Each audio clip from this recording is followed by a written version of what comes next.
자, 다음은 익스터널 베리어블하고 각 변수의 스코프, 즉 변수가 어디까지 보이느냐를 따져보는 그런 내용을 살펴보겠습니다. 오토매틱 베리어블에 대한 설명이 여기 있네요. 앞에서 설명했듯이 오토매틱 베리어블은 함수 안에서 정의되는 변수들로서 함수로 들어올 때 생성이 되고요. 거기서 사용이 되다가 함수를 빠져나갈 때 모두 다 사라지게 됩니다. 결국은 한번 그 함수에 들어왔을 때 가졌던 값이 두 번째 다시 들어왔을 때 보존되느냐? 그렇지 않다는 것이죠. 그래서 들어왔을 때 생성되고 나갈 때 소멸되기 때문에 이전에 생성됐던 값은 전부 사라진다. 이렇게 보면 됩니다. 반면에 static이라는 키워드를 사용하게 되면은 함수 안에서 정의되는 변수들도 다시 들어왔을 때 그 값이 유지되게 할 수 있습니다. 그거는 4장에서 우리가 살펴보도록 하겠습니다. 다음은 external variable입니다. 우리가 automatic variable에서 봤듯이 함수에 들어왔을 때 생겨나고 나갈 때 없어져가지고 이전 값을 유지하지 못한다면은 그 사용이 제한적일 겁니다.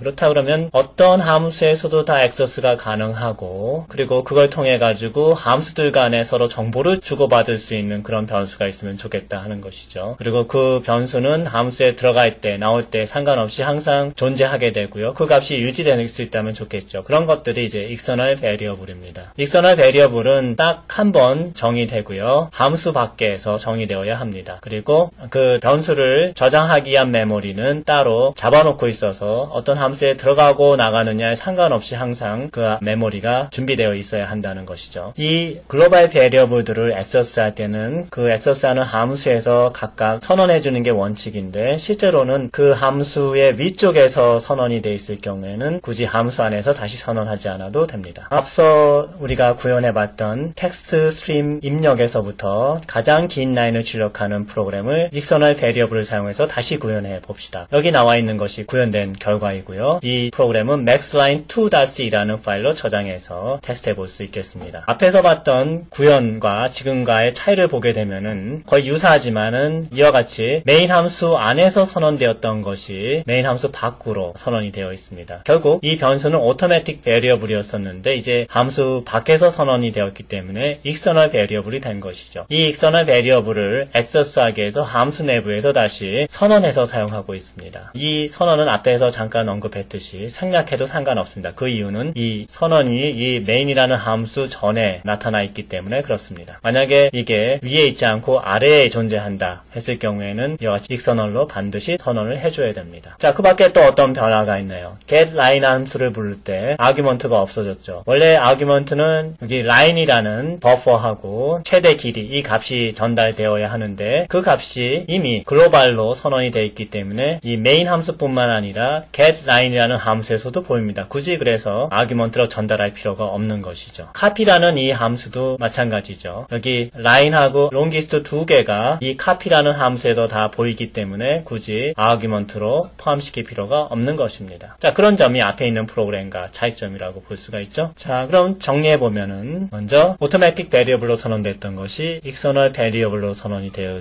있고요. 함수 밖에 선언되어 있다는 걸 알 수가 있습니다. 그리고 external variable로 선언되어 있기 때문에 메인 함수뿐만 아니라 getLine이나 copy에서도 이 세 개의 변수가 보이기 때문에 굳이 argument로 전달할 필요가 없다 하는 것이죠. 자, getLine 함수하고 copy 함수에는 어떤 변화가 있는지 살펴보겠습니다. 먼저 getLine 함수하고 copy 함수의 argument가 사라진 점은 앞에 언급한 바와 같습니다. 이와 같이 전달할 argument가 없을 때 void로 표시해가지고 argument 리스트가 비어있다는 걸 선언해 줘야 합니다. 그리고 line하고 longest는 이미 external variable로 선언되어 있기 때문에 이와 같이 이 함수에서 사용하기 위해서 선언한다 하더라도 별도의 메모리가 잡히는 것은 아닙니다. 자, 이와 같이 글로벌, 즉 external variable을 사용을 해서 파라미터 전달이 생략되었기 때문에 함수 간의 커뮤니케이션이 단순화되었으면 우리가 이것이 편리하게 보일지는 모르나 오히려 데이터가 어떤 함수에서 어떤 함수로 전달되고 데이터가 어떻게 처리되는지 그 흐름을 파악하기가 어렵다는 것이 단점으로 드러날 수 있습니다. 그래서 external variable의 남용은 프로그램의 형태를 매우 나쁘게 함으로써 이해하기 어려운 프로그램으로 만들게 됩니다. 또한 그 흐름이 보이지 않기 때문에 데이터가 어떻게 흘러가서 어느 부분에서 수정되어 있는지 파악하기가 어렵고 결국은 오류가 발생됐다 하면은 그 오류의 원인을 찾기도 어렵게 됩니다. 결국 수정이나 디버깅 등이 다 어렵게 된다는 말입니다. 자, external variable 사용의 장단점을 살펴봤습니다. 자, 이제 연습 문제 5개가 나오네요. 먼저 2개의 연습 문제는 블랭크를 탭으로 바꾸거나 탭을 블랭크로 바꾸는 그런 예제입니다. dtab은 탭을 블랭크로 바꿔주는 것이고요. intab은 블랭크를 탭으로 바꿔주는 겁니다. 이때 매우 간단한 프로그램인 것 같지만 실제로는 복잡합니다. 그 이유는 어떤 경우는 블랭크 하나가 탭 하나로 바뀌는 경우도 있지만 8개가 탭 하나로 바뀌는 경우도 있습니다. 혹은 2개, 3개, 4개, 5개, 6개 탭으로 바뀌는 블랭크가 몇 개가 될지 상당히 복잡한 계산에 의해서 결정된다는 것이죠. 그 반대도 마찬가지입니다. 이 두 문제는 뒤에 같이 한번 풀어보도록 하겠습니다. 1-22는 캐릭터 스트림 인풋으로부터 n번째 컬럼, 즉 n번째 단어죠. n번째 단어 위치에서 라인을 끊어주는 것이죠. 그래서 2개 이상의 라인으로 만들어주는 그런 프로그램입니다. 1-23은 C 프로그램에서 커멘트들을 모두 다 삭제하는 것입니다. 이때 주의해야 될 점은 스트링 내부에 있는 어떤 커멘트 관련 기호들은 삭제해서는 안 된다는 것이죠. 그리고 C에서 커멘트는 네스트가 안 된다는 것입니다. 그러니까 커멘트 안에 커멘트가 또 들어가는 건 네스트 한다고 이렇게 얘기를 하는데 그거는 고려하지 마라. 자, 1-24는 C 프로그램의 아주 기본적인 신텍스 에러를, 즉 문법적인 오류를 검출해내는 그런 프로그램을 짜라 하는 겁니다. 그래서 기본적이라는 건 뭐냐면 괄호라든지 또는 각괄호, 브레이스 이런 것들의 짝이 제대로 맞는지 보는 것이고요. 더블 커테이션 또는 싱글 커테이션에서도 마찬가지로 이 짝이 제대로 맞는지 확인해보라 그런 얘기입니다. 자, intab 프로그램하고 dtab 프로그램을 하나씩 살펴보도록 하겠습니다. 먼저 dtab 프로그램입니다. dtab은 탭들을 블랭크로 전부 바꿔주는 겁니다. 여기서 키가 되는 수식은 이 getBlankCount라는 이 함수에 들어가 있는 수식입니다. 이 수식에 의하면 특정 위치에서 탭이 블랭크 몇 개로 바뀌어야 되는지가 계산이 됩니다. 여기 그 예제가 나와 있는데요. 이와 같이 7번째부터 A, B, C 이렇게 들어가 있다고 해봅시다. 그러면 실제 탭 스탑은 요 위치하고 요 위치가 되죠. 그래서 B, C가 들어가고 나서 여기서 탭이 나왔다고 하면은 6칸이 블랭크가 채워져야 됩니다. 그래서 이 6칸이라는 이 값이 요 수식에서 나올 수가 있습니다. 즉 전체적으로 X 값은 지금 10을 가리키고 있죠. 이 10을 탭 사이즈인 8로 나눠주게 되면 나머지가 2가 됩니다. 그래서 전체 탭 사이즈 8에서 이 나머지 2를 빼주면은 요 탭 대신에 들어가야 된 블랭크의 개수 6개가 나오는 것이죠. 그래서 이것에 의해 가지고 탭이 나올 때 그 위치에서 그 탭 대신에 블랭크가 몇 개 들어가는지 계산해내는 겁니다. getLine이라는 함수는 생략했습니다. 앞에서 사용했던 함수를 그냥 사용하면 되겠죠. 그래서 한 라인씩에 있게 되죠. 읽어서 한 칸씩 한 칸씩 따져주게 됩니다. 여기 첨자가 2개 있는데 I하고 L이죠. 이 I는 이와 같은 입력 스트림에서 읽어드린 라인의 캐릭터 어레이의 첨자로 사용이 되는 거고요. 이 L이라는 이 값은 실제 화면상에서의 위치를 표현하게 됩니다. 그래서 여기 있는 요 숫자가 L이 되겠죠. 그래서 한자 한자 읽을 때마다 L은 하나씩 증가합니다. 또한 탭이 나오면은 그것을 블랭크로 바꿔주는데 블랭크가 하나씩 들어갈 때마다 역시 L이 증가하게 됩니다. 그래서 이 L은 화면상의 위치를 표현하게 되는 것이죠. 그래서 이 L을 중심으로 해가지고 탭이 나왔을 때 그 위치에서 이 탭 대신에 들어갈 블랭크의 개수를 getBlankCount를 통해서 얻어내고 이 탭을 출력하는 것 대신에 블랭크를 그 개수만큼 루프를 돌면서 출력하는 것이죠. 그때 L도 역시 같이 증가하게 됩니다. 자, 다음은 intab 프로그램입니다. intab 프로그램 역시 블랭크를 탭으로 바꿔주는데 이때 이와 같은 수식에 의해서 블랭크 몇 개가 탭 한 개로 바뀌는지가 판단이 됩니다. 2개의 변수가 현재 위치하고 블랭크의 개수를 따져줍니다. 여기 spaces가 현재 처리 안 된 블랭크의 개수고요. 이 x가 화면상에서의 글자 위치가 됩니다. 화면상의 글자 위치하고 블랭크의 개수 모두 0부터 시작을 하죠. 그래서 한자를 읽어드린 다음에 그것이 블랭크이면 스페이스가 증가하게 됩니다. 블랭크가 아닐 경우에는 그 글자를 찍어내고 x 위치, 즉 화면상의 위치를 하나 증가시키게 되죠. 여기서 앞서 블랭크가 나왔을 때 스페이스만 증가하고 화면상의 위치를 증가시키거나 캐릭터를 출력하지 않았다는 점에 주목하십시오. 즉 출력하지 않은 블랭크만 카운트한다 이렇게 이해하시면 되겠습니다. 자, 그 다음 조건은 스페이스가 1일 때입니다. 즉 스페이스가 이전에 한번 나온 적이 있고요. 이번에 나온 글자가 블랭크가 아니다 그런 경우입니다. 그랬을 경우에는 탭을 출력하는 것보다 그냥 블랭크를 하나 출력하고 나서 계속해서 스페이스가 아닌 글자를 출력하는 것이 더 낫습니다. 그래서 두 글자를 출력하기 때문에 x가 2개 증가했고요. 방금 들어온 글자가 스페이스가 아니기 때문에 스페이스는 0으로 리셋이 됩니다. 자, 이 else 조건은 블랭크 아닌 글자가 들어왔는데 스페이스가 1개가 아니라 2개 이상일 경우다. 있다. 그런 경우입니다. 그러면 그것을 탭으로 바꿀 건지를 판단해 줘야 된다는